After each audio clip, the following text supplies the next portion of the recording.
యాదాద్రి భువనగిరి జిల్లా ఆలేరులో మంత్రి కేటీఆర్ ఎన్నికల ప్రచారంలో పాల్గొన్నారు. పట్టణ పురవీధులు గుండా గులాబీమయంగా మారాయి. ఇక మంత్రి కేటీఆర్ రోడ్ షోకు ఆటో కార్మికులు నిరసన సెగ తగిలింది.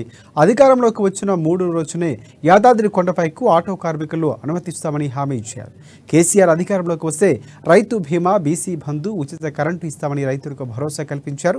బీజేపీ మోసపూరిత మాటలు నమ్మి మోసపోవద్దని ఆలేరు నియోజకవర్గ ప్రజలు ఆయన కోరారు. గొంగుడి సునీత మహేందర్ రెడ్డిని భారీ మెజార్టీతో గెలిపించుకోవాల్సిన బాధ్యత ప్రతి తెలంగాణ బిడ్డకు ఉందన్నారు మంత్రి కేటీఆర్. ఏముంటే కాంగ్రెస్ టైంలో 10 ఏళ్ల ముంగట కరెంటు పేలిపోయే ట్రాన్స్ఫార్మర్లు, ఎత్తిపోయిన బోర్లు, ఎండిపోయిన చెరువులు, ఊళ్ళల్లో ఎప్పటికప్పుడు బాయి కాడికి అర్ధరాత్రి దొంగలు వచ్చే కరెంటు కోసం అర్ధరాత్రి బాయి కాడ కాపలా కాసే రోజు వాస్తవాలు కాదా ఇది? ఇలా కాంగ్రెస్ వాడు మాట్లాడుతాడు రేవంత్ రెడ్డి, ఏడుంది కరెంటు కనబడుతూనే లేదు. కరెంట్ ఏడు చూపెడతావా? దమ్ముంటే నేను తప్పుకుంటా మాట్లాడుతూ నాకు తెలియకడుగుతా కరెంట్ కనబడుతుంది అన్నాడు.